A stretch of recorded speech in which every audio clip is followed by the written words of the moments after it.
Sekarang kami berada di Selangor International Book Fair di Shah Alam, Selangor. Jom kita masuk!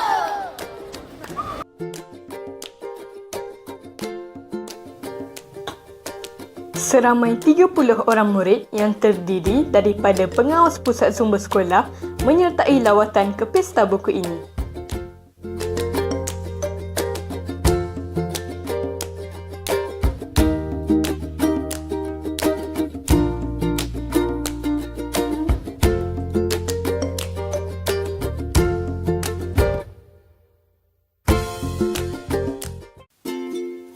Objektif lawatan ini untuk meningkatkan kesedaran tentang kepentingan membaca sebagai satu budaya. Selain itu, untuk mendapatkan bahan bacaan berkualiti untuk memperluas ilmu dalam bidang tertentu.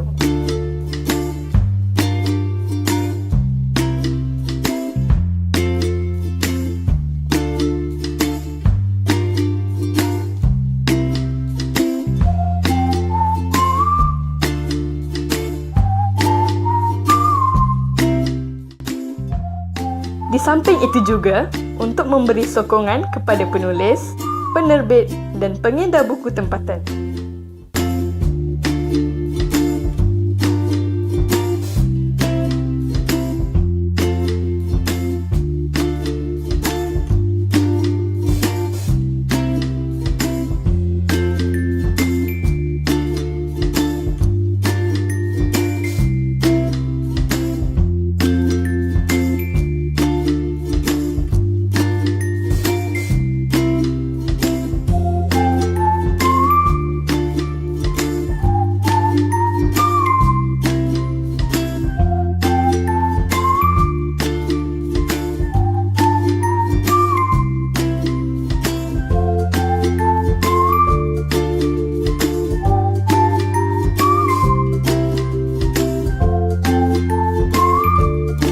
Semoga dengan lawatan ini akan memberi idea baru, mendapat motivasi dan inspirasi kepada kami semua.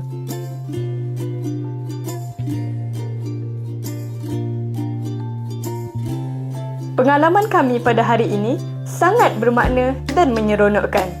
Saya, Sofia Ajwa dari Andromeda Channel, melaporkan untuk TVPSS SK Siti Alam. Jumpa lagi.